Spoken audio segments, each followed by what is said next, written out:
Saya Samsudin Alimsyah, mari kita bicarakan demokrasi.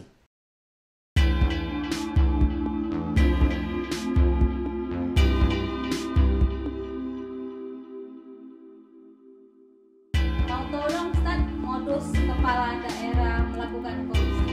Ini mau tahu aja atau mau tahu banget gitu ya?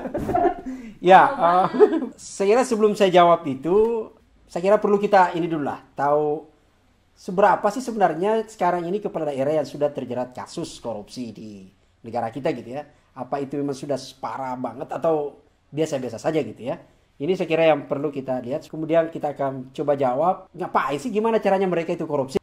Pemirsa, kalau kita lihat berdasarkan data di kami gitu ya, di Kopel, bahwa sejak tahun 2005 sampai sekarang itu sebenarnya memang agak ngeri-ngeri sedap juga. Karena sudah ada 303 kepala daerah yang terjerat kasus korupsi. Ada 127 diantaranya yang ditangani oleh KPK. Ini yang benar terbaru sebenarnya ada Kutai Timur, Situbondo, dan terbaru sekali itu adalah Gubernur Sulawesi Selatan yang menghebohkan karena beliau ini adalah salah satu yang pernah menerima penghargaan anti korupsi gitu ya.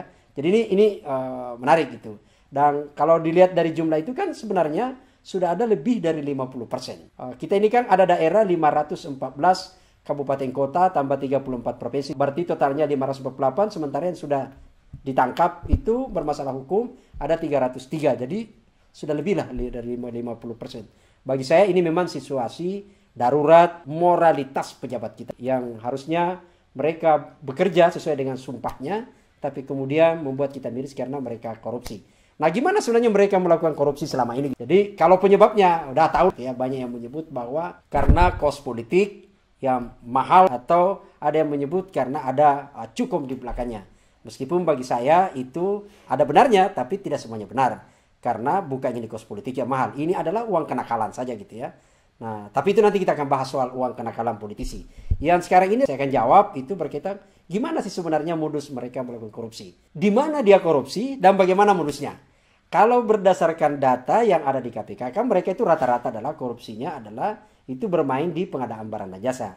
Meskipun dari kami itu bukan, sekarang ini tren korupsi itu berubah. Kalau di pengadaan barang dan jasa itu banyak modusnya. Satu misalnya mereka memainkan, katanya, Cak itu kan sebenarnya Ustaz, sekarang kan sudah ada sistem pengadaan barang dan jasa kita sudah sistem online. Ada LPSC, iya benar itu sudah ada. Tapi faktanya mereka masih bisa mengakali. Sekali lagi ingat loh, yang namanya koruptor itu adalah mengakali celah hukum, mencari peluang dan menciptakan peluang baru. Termasuk di pengadaan barang dan jasa ini ya sistem elektronik masih bisa diakali.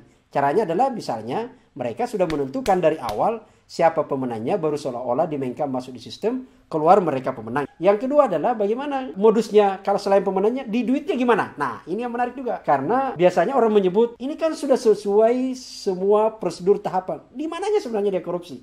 Ya benar iya, tapi harus dilihat bahwa tahapan untuk ada pengadaan barang dan jasa harus dilihat alurnya gitu loh. Pertama adalah ada APBD. APBD ini siapa? Yang menyusun itu adalah pemerintah. Pemerintah itu siapa? Betul ada TPAD, tapi di situ penanggung jawabnya yang bertanggung jawab umum dalam APBD adalah kepala daerah gitu loh. Bahkan yang bertanda tangan di APBD itu adalah gubernur atau bupati, wali kota. Bagaimana mereka awalnya mengakali? Satu adalah kalau kita lihat di APBD itu kan ada pengajuan alokasi anggaran, ada pagu anggaran. Jadi misalnya nih, kalau kita lihat nih ada laptop nih, harganya sebenarnya cuma 7 juta. Dalam APBD dari awal sudah direncanakan, sudah niatkan ada korupsi. Dinaikin harganya menjadi 20 juta. Nah supaya agak prosedural, nanti akan masuk diajukan itu penawaran, masuk di LPC. Dibuka penawaran, itu kemudian bukan 20, tapi sudah turun 25 juta.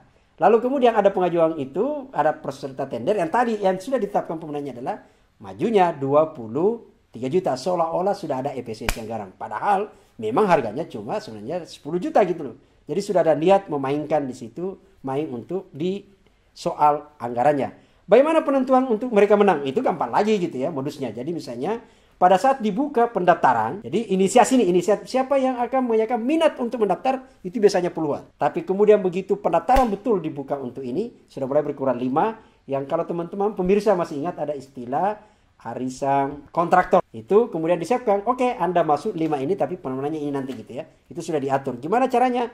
Nanti di administrasi akan dikali, dan itu biasanya adalah dilakukan oleh di tim gitu ya. Tentu dengan, sekali lagi ingat, koruptor itu adalah ada pimpinannya. Siapa pimpinannya? Yang memiliki kewenangan kuat, yang memiliki kendali yang kuat. Dan itulah yang akan memerintahkan untuk mengakali kebijakan itu.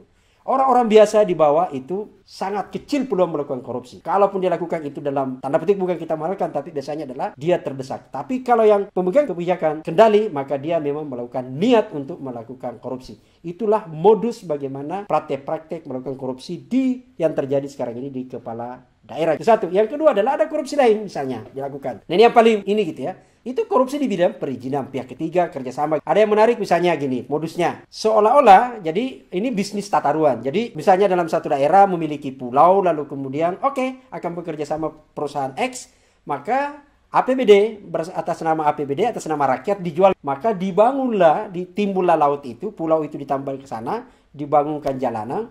Tapi sebenarnya sudah ada di belakang pemodal yang akan menggunakan fasilitas di sana untuk dijual. APBD habis untuk membangunkan fasilitas publik sebenarnya, tapi kemudian yang menguntungkan adalah pemodal di sana. Siapa pemodal itu? Lagi-lagi adalah Cukong yang pernah ikut berkontribusi pada saat pilkada. Itu di bidang perizinan, kerjasama pihak ketiga.